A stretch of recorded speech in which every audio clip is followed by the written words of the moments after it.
एजाज़ की बात होती है कि जब जब हम हमारे इस बस्ती में कोई भी कार्यक्रम होता है तो हमारे लखन भाई हमारे इस बीच में हमारी सरपरस्ती और हमारी रहनुमाई करने के लिए यहाँ पे तशरीफ़ रखते हैं। और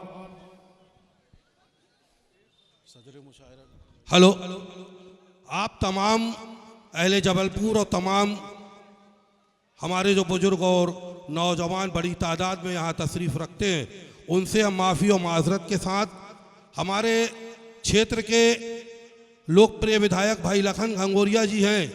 आज ये प्रोग्राम शहीद अशफाक उल्लाह खां के जन्मदिन के मौके पर रखा गया है और इसमें रोशनी डालने के लिए हमारे विधायक से बेहतर और हमारे इलाके में इस मसले पे अशफाक उल्लाह खां की जो हमारे देश पे कुर्बानी रही है उसके मसले पे हमारे लोकप्रिय विधायक भाई लखन घंगोरिया जी से हमारी मोहतबाना गुजारिश है, आएँ और अपने ख्यालात का इजहार फरमाएँ।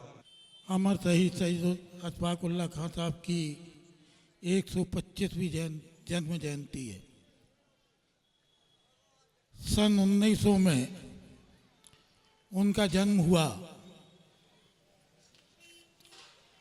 एक ऐसी शख्सियत जिसको हम ये कह सकते हैं कि हिंदुस्तान की ऐतिहासिक विरासत का एक अनमोल हीरा शहीद अशफाक उल्लाह खां थे, जो न केवल अपने हौसले बल्कि अपनी कलम से भी आज़ादी की अलग को जगा के रखे थे। एक अच्छे कलमकार के रूप में भी जाने माने जाते थे। 1922 में जब राष्ट्रपिता महात्मा गांधी ने सविनय अवज्ञा आंदोलन वापस लिया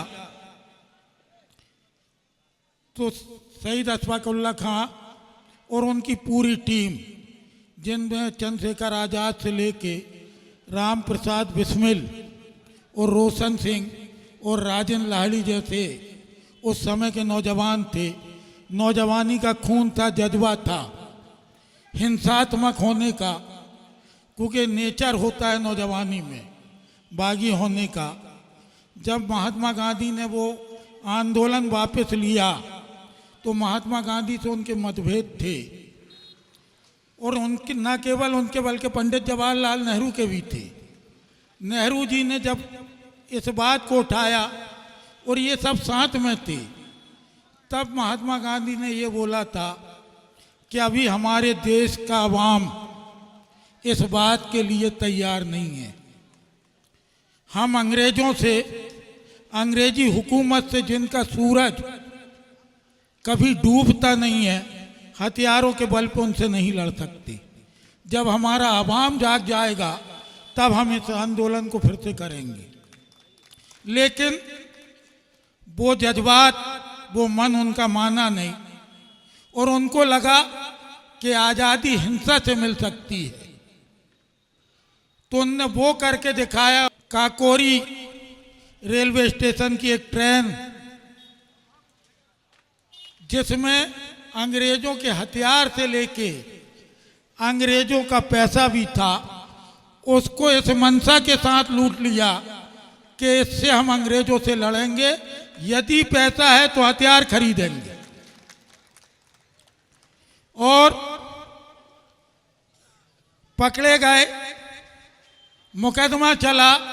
29 दिसंबर को उनको फांसी की सजा सुनाई गई, फांसी हुई।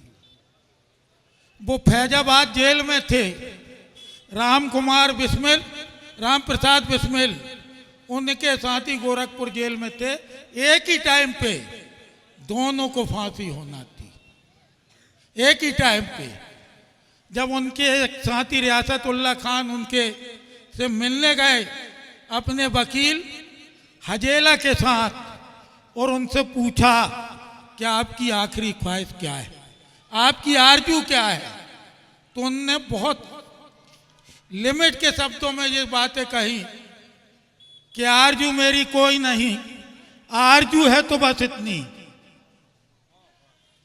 आरजू मेरी कोई नहीं, आरजू है बस इतनी कि रख दे कोई खा के वतन के खाके वतन मिट्टी में, खाके वतन कफन में, ये उनके उद्गार थे। और एक ऐसी शख्सियत जिनका ये शेर सब सुनते हैं, सब सुनते हैं कि शहीदों की मज़ारों में लगेंगे हर बरस मेले, वतन पे मरने वालों का यही बाकी नशा होगा।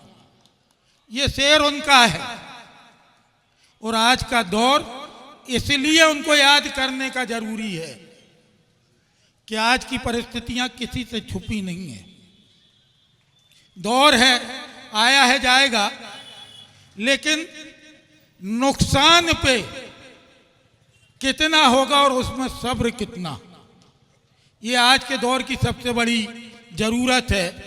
एक आर्मी के कर्नल बीपी सिंह ने लिखा है कि अगर हिंदू हो तुम तो वेद का वरदान बन जाना, अगर हिंदू हो तुम तो वेद का वरदान बन जाना, और हो मुसलमान तो मुसलसल ईमान बन जाना। और इस देश की मिट्टी तुमसे बस इतना है मांगती कि मिलजुल के तुम प्यारा हिंदुस्तान बन जाना। ये आज के समय की सबसे बड़ी जरूरत है। और ऐसे अमर शहीद जिनकी यदि पूरा काव्य पढ़ो आप तो लगेगा कि क्या जज्बा था। आज चूंकि बहुत बड़े बड़े फनकार बैठे हैं, जौहर साहब हैं जिनको अबरार भाई हैं निजामत कर रहे हैं, मतीन भाई हैं, हमारे कदीर भाई हैं,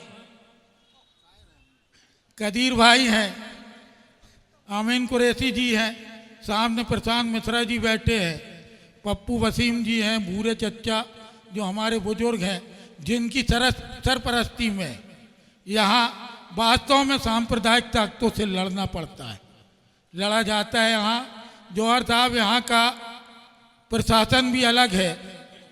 ये ताकत है हमारी जो इस दौर में इस शासन से लड़ती है। मैं इस बेहतरीन आयोजन के लिए आयोजक कमेटी को बहुत बहुत साधुवाद देता हूं कि ये वो चीज़ें हैं, यदि हम इनको करते रहेंगे तो हिंदुस्तान की जनता जो जिसको जबरदस्ती सांप्रदायिकता परोसी जा रही है उससे बेहतर तरीके से लड़ पाएंगे। आप सबको बहुत बहुत शुभकामनाएं। धन्यवाद। जय हिंद, जय भारत।